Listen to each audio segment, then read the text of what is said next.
Comment réagit le pervers démasqué? Comment réagit un PN lorsqu'il est démasqué?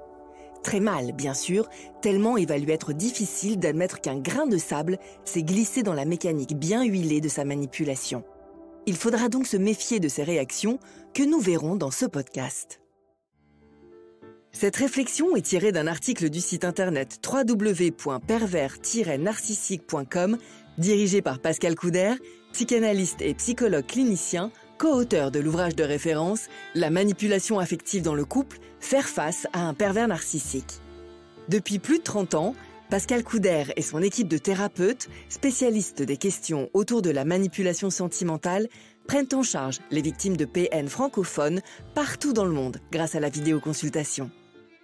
Rendez-vous sur pervers-narcissique.com pour accéder gratuitement à une multitude de ressources précieuses. Comment réagit un PN lorsqu'il est démasqué?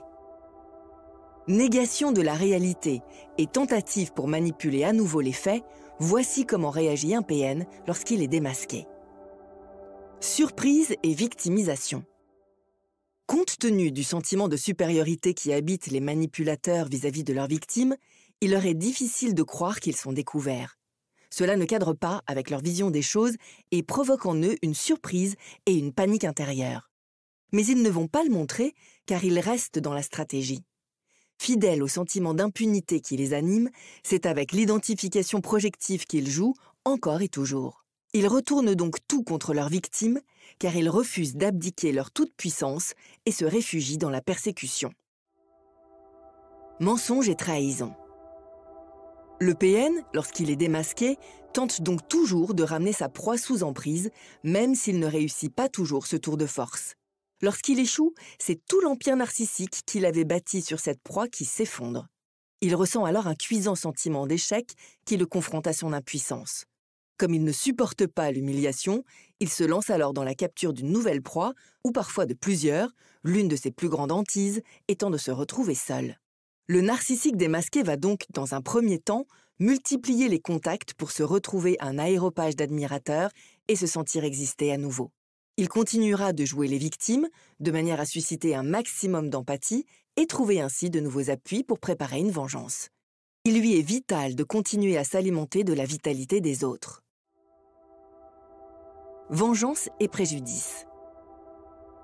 On ne peut jamais vraiment prévoir comment réagit un PN lorsqu'il est démasqué, ce qui suggère au départ une certaine prudence. Certains manipulateurs peuvent être violents physiquement, d'autres non. Chez les premiers, les débordements sont à redouter, notamment s'ils perdent le contrôle de la situation. Néanmoins, la violence demeure avant tout psychologique chez un grand nombre de manipulateurs. Quand ils se savent découverts, ils commencent par effacer les traces de leurs méfaits et vont immédiatement détruire les preuves pouvant les compromettre. Ils élaborent ensuite une vengeance pour détruire leurs victimes de toutes les façons possibles, affectives, matérielles, morales, judiciaires. Stratèges hors pair, ils ont toujours un coup d'avance et savent passer sous les radars de la loi.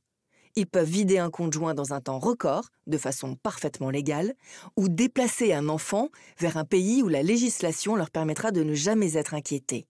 Il faut user donc de multiples précautions lorsque l'on est confronté à un pervers dont l'on souhaite se libérer, car il ne relâche pas son emprise sans contrepartie. La fuite. Certains contextes peuvent favoriser la fuite d'un manipulateur narcissique. Cela se produit lorsque sa vengeance échoue, soit quand il lui devient impossible de toucher sa proie d'une quelconque façon. Il est possible aussi que dans le même temps, sa réputation l'ait rattrapé, ce qui fait tomber socialement son masque. Cela devient alors dangereux pour lui. Il fuit dans ce cas car il sait qu'il commence à être connu dans son périmètre et qu'il est temps d'aller se refaire une santé ailleurs. Le PN démasqué partira là où il se sentira tranquille pour reprendre son travail de manipulation. Pour cela, il peut se livrer d'ailleurs à de surprenants changements en s'inventant de nouvelles vies, voire une nouvelle identité ou une autre apparence. Périodiquement découverts, il n'est pas rare que les pervers narcissiques en viennent à déménager relativement souvent au gré de leur stratégie. Il en va ainsi souvent dans leur parcours, ce qui explique qu'il n'est pas d'amis, mais toujours des relations à caractère provisoire. Démasquer le manipulateur et sortir de l'emprise. Pour comprendre comment réagit un PN lorsqu'il est démasqué, il faut comprendre avant tout qu'il s'agit pour lui de la pire des choses qui puissent lui arriver. Percer sa véritable nature correspond à saper les fondements mêmes de son existence, à détruire le masque au travers duquel il se construit. Un manipulateur pervers que l'on démasque est souvent un pervers en détresse, raison qui le rend incapable de comprendre ce qui lui arrive et le pousse à être dangereux. Mais démasquer un pervers narcissique est en réalité une chose difficile pour une victime, car elle va plus ou moins consciemment rechercher une explication sincère avec lui. Or, ce personnage nie tout, minimise tout, le tourne en dérision, ou s'invente des préjudices imaginaires qui lui permettent perpétuellement de se faire passer pour une victime. Peu sûre d'elle-même devant le pervers, une victime risque de s'embourber dans ce discours qui saura jouer avec sa culpabilité. Pire, si le besoin qu'elle éprouve encore de son bourreau alimente en elle une forme de dévalorisation, il se pourrait bien alors qu'elle lui donne encore raison et retombe dans ses filets. Pour réussir à définitivement tourner le dos à un manipulateur, une prise de conscience de ce qui nous attire en lui est nécessaire pour ne pas être joué à chaque fois.